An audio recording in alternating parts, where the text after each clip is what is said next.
In the meantime, first, well, I've been meaning to ask you, what's the Trot got cooking? What our listeners may not know this, but Larry here is a bit of a foodie, and he Uh, does not only does he do, like, food, but it's all the presentation, and it's all, it's all high quality ingredients. Some of them I'm not sure they're all that healthy. There are a couple really dessert-like breakfast items in there. But anyway, everything what you got? everything's healthy, man. Is Everything's it? healthy. Is it? Yeah, it might Okay. look like dessert, but it's all healthy and, like, What good was it stuff. today? So today, baked oatmeal. Oh, man, it was good. Blueberries, raspberries, maple syrup, threw some flax, Alright. fine grounded up flax in there. It was delicious. What about you? I baked you ready for this? I baked more granola today. I argue that I make some of the best granola in the world. I've been going crazy with granola. I made granola this morning. If you're I've been running yeah. out, I make like 6, 7 quarts at a time, and then I give it out to people, and that's one of my go-to. I make it all for myself, and I eat it all within, like, 3 days. It's insane. It's so good, it's insane.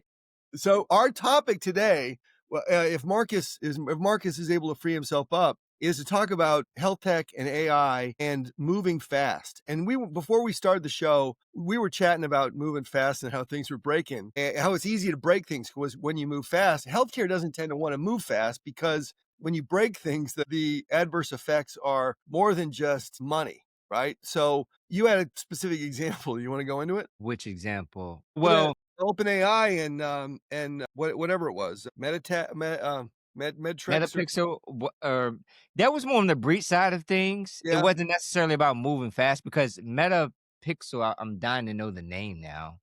Hold on, let me see really quick. Yeah, mixed panel. So yeah, that was just a third party breach, and Mixed Panel is evidently a mature analytics company. yeah, So a little bit different story, but was interesting. I was telling you, I was reading yesterday from Cybersecurity Hub, is that the adult website Pornhub was breached due to Mixed Panel as Pornhub? well. Don't know it. Say it again. Pornhub? Don't know it. Yeah, yeah, yeah, yeah. You and the other billion other people on the planet. So that and of course the groups responsible for that stole a lot of interesting information, videos, names, chats, et cetera, et cetera, et cetera. So just another example of the trickle down effect of how a third party vendor can, affect multiple companies at Yeah, one time. yeah. Yeah. Well, at the same time, to get back to the topic of hand, which is how do you move quickly when you're wrestling with that sort of thing? Because on the sales side, um most of the time, you wanna try and move quickly. The old adage is always that time kills all deals. That's not entirely true because if you're at a disadvantage, right, versus a competitor or versus the installed, status quo, sometimes delaying things works to your advantage. But most of the time, you wanna move things along. I have in my book, there's a chapter called Compressing Time, and you really there what are the things you can do to kind of move things along more quickly? How does that apply on the development slash, security side? Well, and we're talking about AI and moving fast or just moving fast in tech in general and like Both, selling the whole system. well, it seems to me like 90% of moving fast these days is AI, Yeah, yeah, right? yeah. I'm So Yeah, go ahead. so on the side of security, right? So you're the genius that gets the health tech product within the health system, get the introduction, right? Everything's good, looks good, and then comes the security diligence aspect of it. And Yeah, that's where I come in, right? yeah, So same thing, the deal can be slowed down if essentially they just don't trust you because of the industry, we're talking about HIPAA compliance, and that's what they want to understand. Is your product, your essentially your company HIPAA compliant? And if you aren't confident in your responses to their security questions, if your answers are vague, if you're just essentially not instilling that trust that they want to have, they're going to label you as high risk, and that can slow down the deal. And I've also seen or kill the deal, right?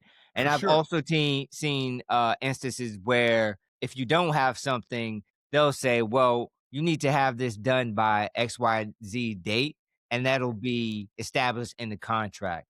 So Right. you will see that as well. So at the end of the day, it's really about being confident in your HIPAA compliance program and being able to convey that to the health system to instill trust. Yeah, because because I one of the in the course of the sales journey, there's almost invariably some point where you have to talk to IT, and a subset of that is the security side of things, HIPAA, general Yeah, security, that all that sort of stuff. exactly. And so it's both an encouraging sign that they put you in front of IT or you get there, and in a lot of cases, you want to try and push to get to that conversation, right? The sooner the better, because that's oftentimes one of those areas that can slow a deal down. I Just always because. say, Go ahead. yeah, go ahead. Finish up. Because there's a fair amount of due diligence that they have to do. There are things they have to test, they have to study, they've got other priorities that all play into that. They have other things that are going on day to day, but at the same time, you wanna try and get this thing moving along. There is a kind of a conflict there, or potentially a Right. conflict. And you make a lot of good points. And I think founders don't realize as well is that a lot of the health systems, you and I know, everyone knows that they're under resourced. So very few have stacked security teams. Usually it's one person and the IT team, if Yeah, that, or it's just the yeah. IT team. So if you're slowing down because you can't instill trust in, your compliance efforts, then, you're dealing with the already under resourced team and they have other products or, other procurement things that are being brought into the health system. It's going to push you to the back of the line again, to your point, right? So it's just going to slow it down further and further. So you just want to make sure that you're confident, crossing your T's and dotting your I's. So how do you this is kind of fascinating. So how does a salesperson make it easy or convey confidence to the IT side, the security side of the organization? Because uh we typically want to get things moving along. Look who we got here. We got Marcus now. So let's The hold that nice thought. And art. let me make an introduction. So Marcus, we do this chat every Friday, every Wednesday. It is Wednesday, right? It is. So say hello to Larry. Larry's the brains of this operation. I'm the comedic element. And like, so for listeners and so forth, my background on Marcus Finley was in an accelerator that I ran a couple years ago, ETC Baltimore, and actually spoke at one of the sessions. So we had him talking about applications and so forth. And he and I were chatting the other day about AI, and he's doing a lot with AI, and has got an engagement with APL here in Baltimore. I hope that's okay to say that.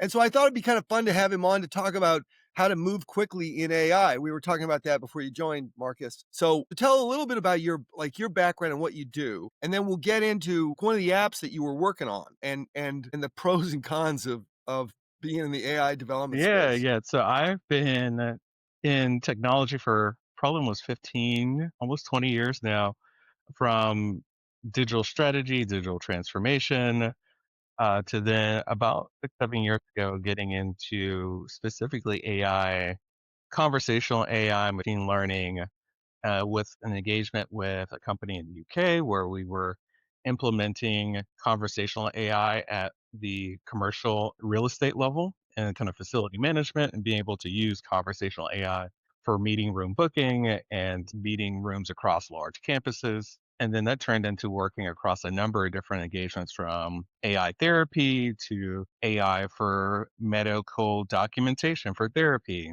to AI to help first time startup founders be able to create all the artifacts they need to get off the ground. So it's been a pretty interesting ride the last 6 years and starting to help organizations navigate AI and be able to understand, how to rework. And that's something we think about a lot is like, how do you rethink about work in a way where you may have thought you had to use paper and pencil and copy and paste. These tools give you an opportunity to really recalculate how you do work from kind of bottom up. And Marcus, and I want you because you mentioned that, right? About using paper and pen, and we want to make things more efficient. Yesterday, there was a nurse who was speaking, whatever provider she was working for, they had to get rid of the front desk person, administrator, because they could no longer afford her. And then she, was talking about it and saying that, well, you know what? I took it over and I started using AI to augment what she was doing. And what do you know? It made things so much more efficient and it helped us get along. It was like we never lost a person. But essentially, at the same time, she was saying, we need to start embracing this as health tech and not looking down on it as it replacing people's job, but being the human in the loop and using it to augment Yeah, and what it's we're funny. doing. I think I've heard Josh Johnson with Comedy Central recently talk about this, which is AI doesn't have a resume. It's not going out there trying to take someone's job. It's really just capitalism at its best when it comes to AI and job replacement, which is it's the leadership that's making the decision to make AI replace other humans. So it's not the AI replacing you. It's not looking like ChatGPT is not, oh, I want Marcus's job. That leadership in that company saying, hey, AI can do this person's job better than they could. Let's replace them or augment them with AI. So I don't think it's an AI problem. It's a leadership problem when it comes to like AI.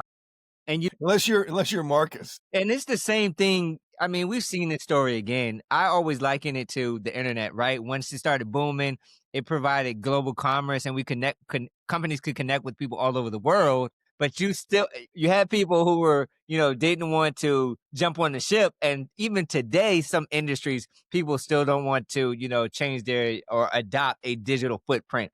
So it's the same thing. We're seeing the same thing again with AI. I always I say the mean, same you thing. can not choose to do it and be Blockbuster and be like, Exactly.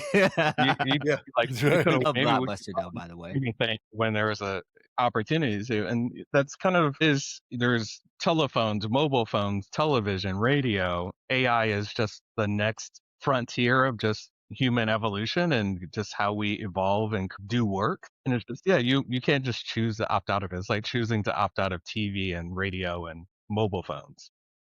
Or phone books, like Brendan. He's the That's right. phone book guru Yeah, and yeah, mail you can be the white, orders. That's right. yeah, or those. You But know? honestly, I feel like the everything always balance itself out. I mean, so as we are evolving with AI art and AI content writing, tastemakers will become even more valuable. And so if you can write a really Yeah, great handwritten letter, you will become yeah, next more valuable because people will pay money for like this, like the last calligrapher, the last person who can like write exactly. calligraphy and do it like, So yeah.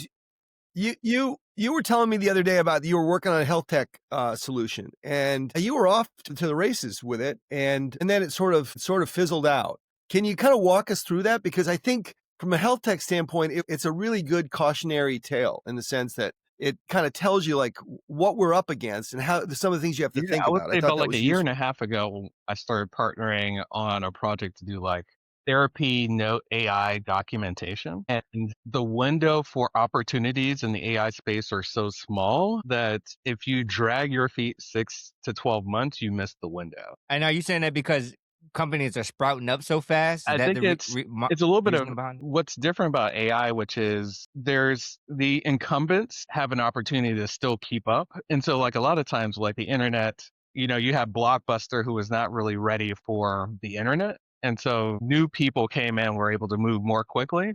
But when it's at least with AI, what seems to be a little different is the incumbents aren't waiting to die off. And you can create a product like we were thinking about with like Good Docs to like do AI therapy, but the incumbents were also catching on too. And they're like, hey, we need to the EMRs and the EHRs, or they're figuring out, hey, we need to incorporate AI therapy notes into our own solution because we see competitors creating these solutions outside of our kind of ecosystem, and they moved really quickly to embed it directly into the tools. And they have the aggregated customers, so They they have their have the and people and customers don't want to switch if they don't yeah. have to. And if I could, kind of a parallel on the CRM side, I spent a lot of time living in a customer relationship management software platform. And at some level, you think, oh, like a ChatGPT like solution would be much better AI tool for CRM because it's not burdened by an existing architecture, so it can store things and and so forth. But what you're seeing on the CRM side is that the CRMs are doing exactly what you say. They're integrating AI in such a way that they can keep their installed base and just add value. And as long as they're not burdened by a really antique architecture, they can probably move right along and stay Yeah, and they viable. have the distribution already, which is the hardest part. And so it's been Yeah, interesting yeah. seeing Google and Microsoft and them move so quickly not to be buried by quick and moving startups. And so it's a very different type of movement for the incumbents because usually, yeah, they'll just be a blog post and they'll get left behind or a white pages. But they seem to be able to, that even Google has adapt extremely quickly. They were kind of laughing Yeah. stock of AI Yeah. just a year ago to Yeah. now being probably up there with Chat GPT or OpenAI in terms of AI capabilities. And so it's interesting how quickly they've adapted and used all their capital and distribution to move quickly. And I think the last piece around that is particularly what's interesting about AI that makes the incumbents more entrenched is that AI needs data. So those incumbents have access to data to move more quickly. So that's why I've been seeing interesting pieces around Google being the biggest threat around the AI because they own the internet from a perspective as you think about it, because they see all of the internet. They can train all of their models on every nook and cranny of the internet to move their AI models to become the best because they have access to all of the internet. And my feeling about this is I don't think companies should move fast. And let me tell you why. Because in healthcare, one of the things I keep hearing and seeing is that innovators, not even just AI, right? They're building these products, they're trying to sell the health systems, but they're not really solving their problem. It's a new shiny object that sounds good or works for such a small subset of physicians that it's not really scalable and you really can't create a business out of it. So I'm saying that is I think you should do it right, move as quick as you can, but make sure that you're actually solving the problem and what you're providing is quality. And I think that in terms of AI, the companies that are really going to soar are the ones that really niche down and understand healthcare and build LLMs that actually be specialized within healthcare. I think they're going to be the ones who really survive versus the Googles or the scribes that's trying to serve every Yeah. industry. I think, and when you kind of think about it, right, we can talk about across any industry, whether your product or a service, really the companies who thrive for the majority are the niche companies, somebody who really understands a specific problem and everybody goes to you You because of see it that problem. already. I feel What are like your every thoughts? physician I go to now has some form of like AI note taking that's happening. Hmm. And obviously it adds efficiency, which is they're not sitting around writing notes all day and they can spend more time doing patients. But then also, and I think that's the macro micro of all this, which is like, hey, that the micro was someone focused on just AI note taking for physicians meeting with patients. And they're like, let's just do that thing. You do that thing Right. really well versus like, let's build this like ecosystem of AI that does all of the things and all the back office. They're just like, hey, let me just build the like AI note taker. Right. And then I feel like you can branch off once you've Yeah, mastered in this scenario note taking, right? And establish yourself. Then you can branch off and say, okay, let's create some synergy within this solution.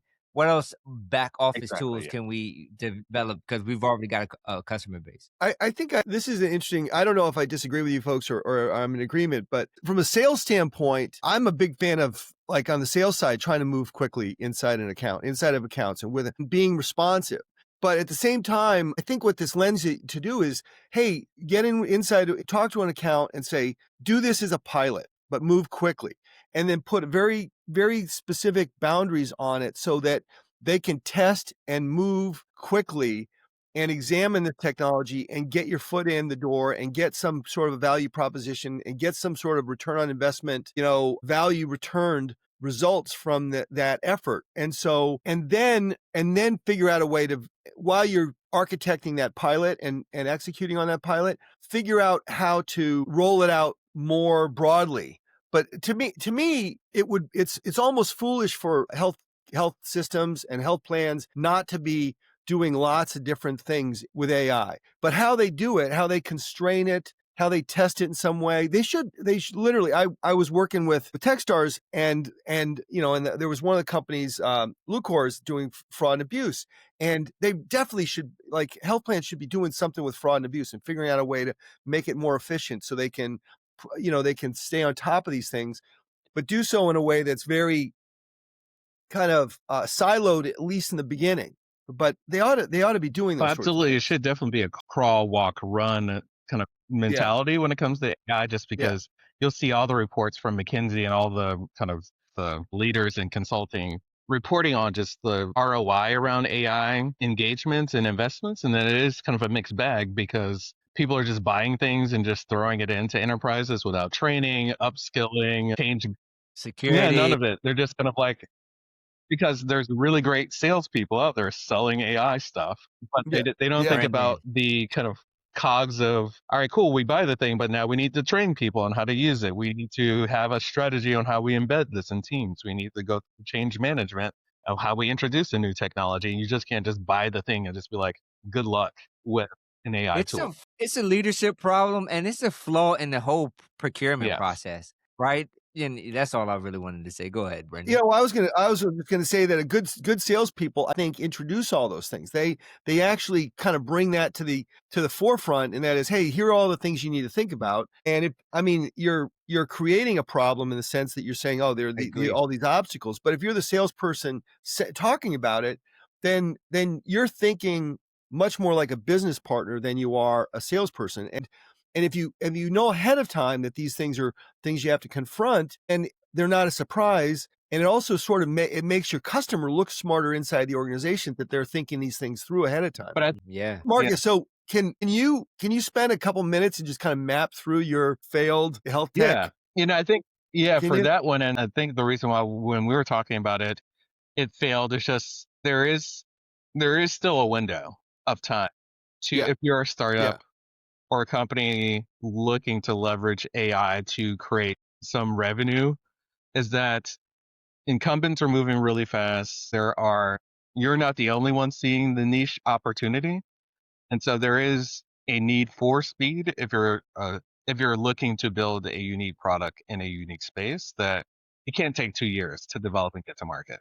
Like, you're going to get right, crushed right. because the speed that all of this stuff is moving. I mean, every month there is a new model from Chat GPT, Google, Claude. And so to say, hey, it's going to take me And two they're going years to down, get to by the market way. with my AI thing, you might as well just call it a hobby at this point. So Is there a way to like go in and build an ad like in certain verticals? There'll be like a company that knows how to like tack something onto a big application, like on a SAP, and you become like really good at reporting SAP data. And then ultimately SAP either buys that company and incorporates it in, or they make it their partner because they decide, oh, we can't build this as well as these guys have, so we're just going to drag them along on every sale we make. I mean, in the AI space, is that even I practical? think that is how many of some of the kind of unicorns in the AI space started. Is they started really small. They start as a very like, this is AI for note taking, or this is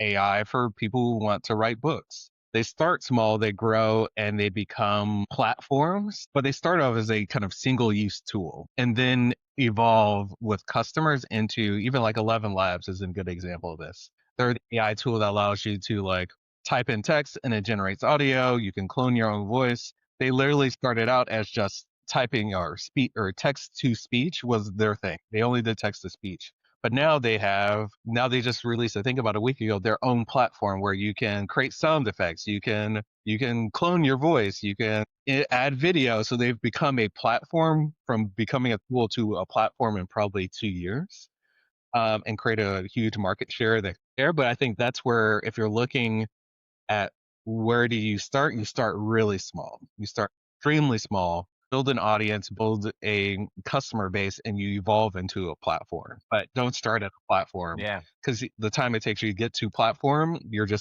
to get lost in the shuffle of this whole AI thing. We're seeing it over and over again. Yeah, it's And every day is different. Like it's like there's some new thing And I coming think out. and Marcus, how far I was gonna say, how far did you get into did you get a pilot going? and I think to the question about incumbents, that's where it's like, we had a tool that could do the note, but then it's Mhm. distribution. And that became a really challenging piece, which is like, all right, now that we have a tool, how do we distribute it in the healthcare space? And that became a challenge. And so I think that is the leverage of the incumbents, is that they already have distribution. And so all it takes for them is to turn on the Mm. feature. For us, for this like tool that's particularly targeted for like nursing homes and direct care professionals that were working like with aging communities, you would have to reach out to each individual agency, demo with that individual agency to get them to like buy into it.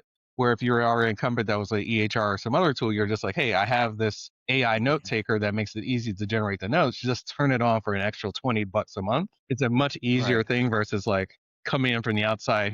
We're new software and do a demo with us. And like we have to like build the distribution network. And so I Oh, think okay. where if I were to go back in time, I would probably figure out how better to partner with an incumbent more quickly to be like, hey, let's distribute through your platform and partner together through like using their distribution channel to be able to distribute the AI more quickly. And something just popped in my head, and I want to know because you guys are more experts when it comes to dealing with health systems than I am, right? As part of your, go to market strategy, if you were to like in your case build a scribe and distribution's hard, what if you did something like that was out of the unordinary, right? And said like, okay, I'm going to host these events, kind of like we're doing now, and I'm going to invite doctors to actually do this live on the event, get their feedback and kind of see if that you can get some penetration like that. Does that work in the space, or am I just being thinking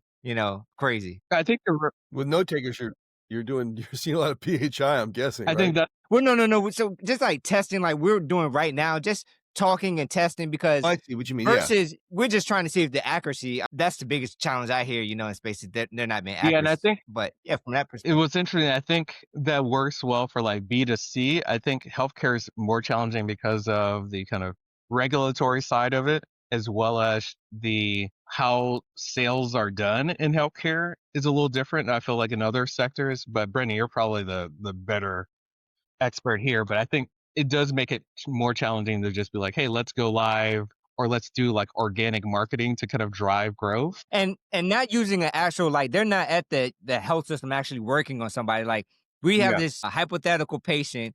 We're going to test this live. Let's go through it how your Yeah. normal workflow would go and kind of get feedback and Yeah. build that. I'm not sure That's what how. I was thinking. Well, if it's on the clinical side, where you're actually making clinical decisions, you gotta be a little bit more careful. If you're on the revenue cycle management side, you can do something one way and then run it in parallel another way. I'm working with a client now where, it's in the practice. We're actually what I've encouraged them to do is put it in, let them use it, and just let them try it. He's trying to close the deal with this, they're to close this deal with this one, physician practice, and they've got the office manager excited, but the doctor's not available until January. Well, I said, "Give it to him. What's it cost you? It's a few bucks in processing. Let her play with it, and let her try it out and run it against what they do today, and you're gonna find out right away if it's good and if they like it. And ideally, you want them to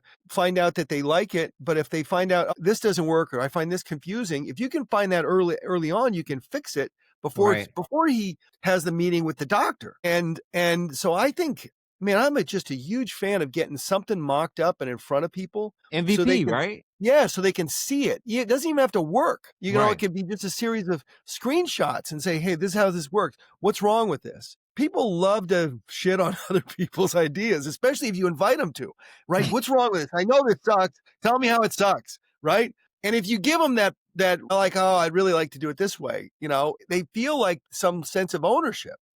And I think so, but the theme here is you got to move pretty quickly, but in healthcare, you have to do it with some level of Yes. caution. It has.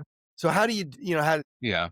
And I've been noticing there are more tools that allow for kind of like rapid ideation inside of healthcare. And so they're creating kind of a box that's already secure and meets all the compliance needs, but you're able to kind of do some of the kind of AI experimentation more rapidly. And so I think the technologies and the platforms to support the innovation in healthcare are starting to evolve to be able to do kind of rapid, hey, let's experiment with this idea, but at least kind of meets all the regulatory needs to be able to move this quickly and experiment with different approaches. So how do you want to wrap this up, Larry? Oh man, this is a great conversation. They just always seem to flow, and I forget all about time. And I said, you know what? I have a hard stop at 9:30, but it was just so good. But no, So Marcus, man, two things. I want to give a shout out to another podcast. I listened to a podcast the other day, and I know this is probably a little unorthodox, but I don't know if I got her name right. Hallie Tico, Tecco, has a podcast called Heart of Healthcare, and she has an episode with Mario Schlosser on from Oscar, and I gotta tell you, man, it is really good. It's really because he talks about it from a health plan standpoint and how they're trying to build and do some. And Oscar's doing some interesting things in AI. So if you're listening to podcasts, obviously you want to keep listening to this one because it's I mean it's brilliant. But the Hallie's podcast, this episode with Schlosser from Oscar is really good. So I just want to give a shout out to somebody else. Marcus, how do people find They you? can find me on LinkedIn. I'm not hard to find. So yeah.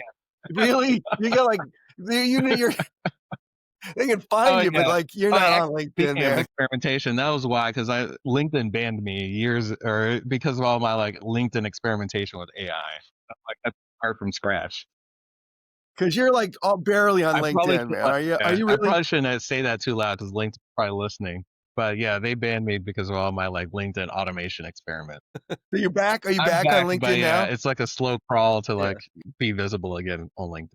All right. All right. That's where we find you, LinkedIn. Okay. All right. We know where to find you, Larry, right? Yeah. Yeah. Find me on LinkedIn or go to inherentsecurity.com. Marcus, it was a pleasure, man. We have to have you back to like extend this Yeah. conversation or see what you're up Yeah. to next. Yeah. Absolutely. All right. All Thanks, right. guys. All right. Talk again.